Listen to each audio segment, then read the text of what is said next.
جو لوگ اللہ پر ایمان لائیں کہیں کہ ہمارا رب اللہ ہے، پھر اس پر جم جائیں، ان پر فرشتوں کا نزول ہوتا ہے، نہ کوئی غم کرو نہ خوف، خوشیاں مناؤ جنت کی جس کا تم سے وعدہ کیا گیا تھا۔ اللہ کی ربوبیت پر اطمینان جب انسان کو ہو جاتا ہے، میرا رب اللہ ہے، ربی اللہ، انسان کے لیے نہ کوئی کھٹکا، نہ کوئی خطرہ، نہ کوئی خوف، نہ کوئی حزن۔ جو کچھ ہو رہا ہے کس کے اذن سے ہو رہا ہے؟ اللہ کے اذن سے۔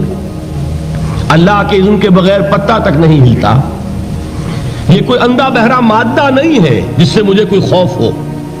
اندھا بھینسا چلا آ رہا ہو اس سے تو ڈرنے کا ہر انسان کو ڈرنا چاہیے، نہ معلوم کس کو ٹکر مار دے، لیکن نہیں، اس کائنات کو چلانے والا ایک سمیع و بصیر خدا ہے۔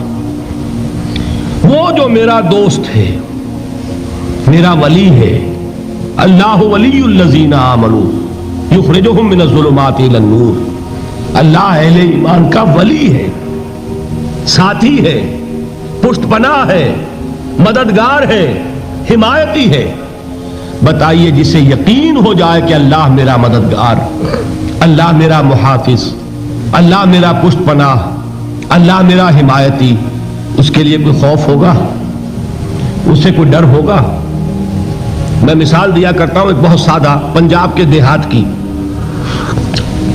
تو بڑا چودھری ہے اور کوئی غریب کسان ہے، اس غریب کسان کے جانوروں کو ہر وقت اندیشہ ہوگا چوری کا، کوئی میری بھینس کھول کر نہ لے جائے، کوئی میرا بیل کھول کر نہ لے جائے۔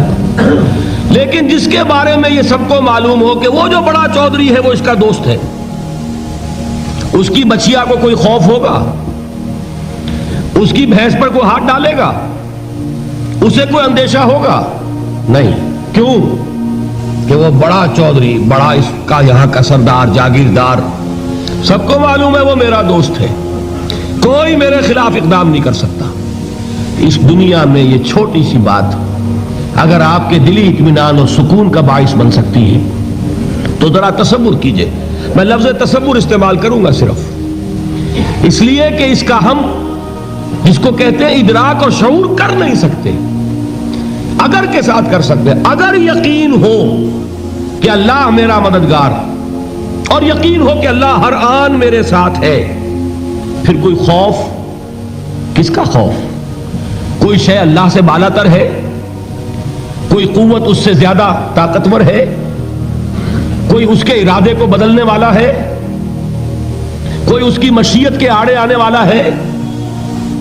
یہی بات ہے جو حضور نے فرمائی۔ یہ ایمان کا حاصل ہے لب لباب،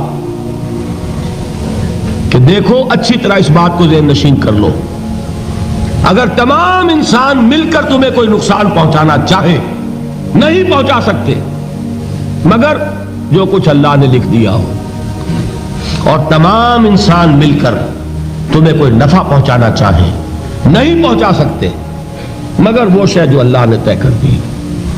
آپ پھر میں کہوں گا ذرا طاری کیجئے، اسے فرض کیجئے، اسے سوچئے۔ اگر اس حدیث پر ہمارا دل ٹھکا ہوا ہو تو کسی سے ڈر ہوگا؟ یہ مجھے نقصان نہ پہنچا دے، یہ میری رپورٹ خراب نہ کر دے، یہ میری انکریمنٹ نہ رکوا دے، یہ میرا یہ نہ بگاڑ دے، یہ میرے یہ نقصان نہ پہنچا دے۔ اس کا ڈر، اس کا ڈر، اس کا خوف، اس کی خوشامد، اس کے لیے جا کر طرح طرح سے اپنی عزت نفس کو ذلیل کروانا اس کے سامنے، یہ سب کچھ کیوں کرتا ہے انسان؟ جب سمجھتا ہے کہ اس کے ہاتھ میں میرا کوئی نفع ہے، اس کے ہاتھ میں میرے لیے کوئی ضرر ہے، یہ مجھے کوئی گزن پہنچا سکتا ہے، یہ مجھے کوئی نقصان پہنچا سکتا ہے، یہ میرا کوئی کام بنا سکتا ہے، یہ میری کوئی ضرورت پوری کر سکتا ہے، اسی کا نام شرک ہے۔ جہاں آپ نے یہ سمجھا کہ غیر اللہ کے اندر کوئی طاقت موجود ہے، وہی شرک ہے۔ بتوں سے تجھ کو امید خدا سے نومیدی، مجھے بتا تو صحیح اور کافری کیا ہے؟ شرک تو یہ ہے جس پر بھی تمہیں یہ خیال ہے، کلمہ ہے یہ کلمہ سوم، لا حول ولا قوت الا باللہ، ذرا اس پر دل کو کبھی اگر آپ تصور کریں، پھر فرض کریں، دل ٹھک جائے اس پر، کوئی طاقت نہیں۔ یہی بات تھی جو شیخ عبد القادر جیلانی رحمۃ اللہ علیہ نے اپنی وصیت میں اپنے بچے سے کہی. 11ویں دینے والے ہیں، لیکن حضرت شیخ عبد القادر جیلانی کی وصیت اور تعلیمات کو کتنے لوگ ہیں جانتے ہو؟ یہ جن مقامات تک پہنچے ہیں وہ کس چیز کی بدولت پہنچے؟ انہوں نے جو پیغام دیا وہ کیا تھا؟ اے میرے بچے، جس طریقے سے قرآن مجید میں حضرت لقمان کی نصیحتیں جو ہے نقل کر دی گئی ہیں، میں یہ عرض کروں گا بالفرض اگر قرآن حضرت عبد القادر جیلانی کے بعد نازل ہوا ہوتا تو شیخ عبد القادر کی یہ نصیحتیں بھی قرآن میں درج ہوتی. اتنی اونچی نصیحتیں ہیں. اے میرے بچے، اس حقیقت کو ذہن نشین کر لے، لا فاعل فی الحقیقت ولا مؤثر الا اللہ. اس کائنات میں نہ کوئی فاعل حقیقی ہے نہ مؤثر حقیقی ہے سوائے اللہ کے. کسی شے میں کوئی تاثیر نہیں اگر اللہ نہ چاہے. آگ جلا نہیں سکتی اگر اللہ نہ چاہے. پانی ڈبو نہیں سکتا اگر اللہ نہ چاہے. زہر ہلاک نہیں کر سکتا اگر اللہ نہ چاہے. کوئی چیز فائدہ نہیں پہنچا سکتی اگر اللہ نہ چاہے.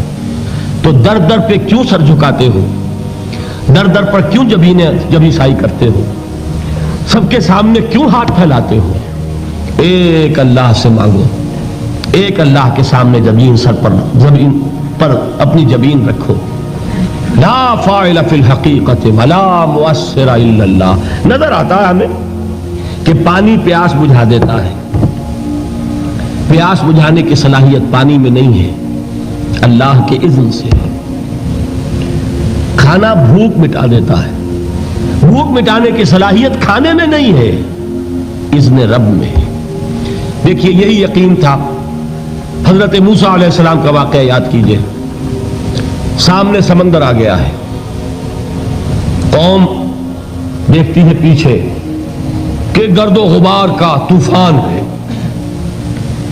معلوم ہوا کہ فرعون اپنے لشکر سمیت آ گیا ہے.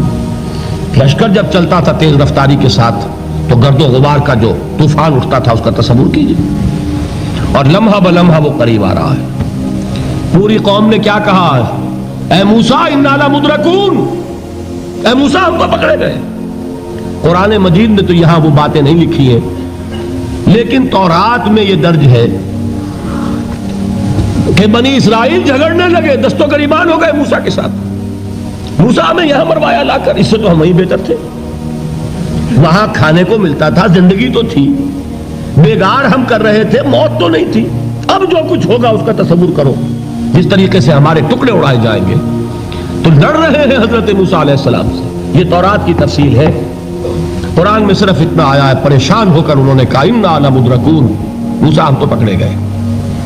اس وقت موسیٰ کا جواب کیا ہے؟ کلا ان معی ربی سیہدین. نہیں، میرے ساتھ میرا رب ہے، وہ راستہ دے گا. بتائیے کہاں راستہ نظر آ رہا ہے؟ یہ ہے ایمان بالغیب. راستہ نظر نہ آئے تب اللہ پر یقین ایمان ہے. جیب میں پیسے ہوں اور تب دل کو اطمینان ہے تو ایمان کس پر ہوا؟ پیسے پر، اللہ پر نہیں. جب وسائل و ذرائع نہ ہو اور پھر یقین ہو کہ اللہ مسبب الاسباب ہے، وہ اسباب کا پابند نہیں ہے، وہ اسباب کا محتاج نہیں ہے، اسباب اس کے محتاج ہیں. اگر یہ یقین ہے تو اللہ پر ایمان ہے. یہ نہیں ہے تو تمہارا ایمان اسباب پر ہے، وسائل پر ہے، ذرائع پر ہے، مادیات پر ہے، اللہ پر نہیں. اس وقت کہاں راستہ تھا؟ کوئی راستہ تھا؟ سمندر ہے اور ادھر سے لشکر آ گیا ہے. کلا ان معی ربی سیہدین. اب دیکھیے ایمان کہہ دینا آسان ہے، ہوا معکم اینما کنتم. جہاں کہیں بھی تم ہوتے ہو اللہ تمہارے ساتھ ہوتا ہے.